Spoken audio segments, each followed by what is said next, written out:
Marriage is not looked on as seriously nowadays as in our parents' generation. When they got married, that was them for life. Now we're getting marriages and divorces so regularly. There are fathers that want a relationship with their children and are not allowed to have a relationship with their children, where the women are taking the children away when there's divorce. Do you have any advice for those sisters that are maybe going down that path? You're co-parenting, so you will understand maybe some of the struggles that they go through. This society is actively trying to weaken men, because Muslim women and women in general, when they don't have a strong man around them, they are much easier to get to for shaitan. The woman is also the foundation of the family unit. If you aim at the woman and you make her into something that she's not supposed to be, which is an overly masculine woman who's out there working 24/7, then you're sure that the family unit is going to be broken. And that's shaitan's agenda. We know that. An advice for people who are co-parenting and who might have toxic tendencies of like trying to separate their children or use their children to get revenge from their ex-spouses, honestly, just fear Allah.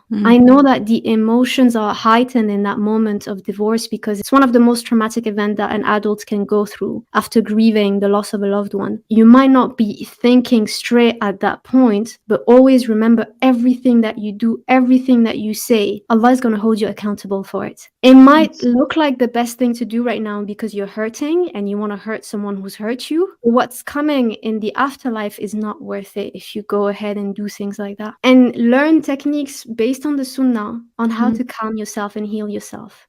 Prayer, dhikr, make your wudu to calm yourself down. A'udhu billahi minash shaitanir rajim. Shaitan is here to fuel that anger that you have. Anger is really strong in the divorce. So seek help, go for therapy, go kickboxing. Kickboxing is amazing.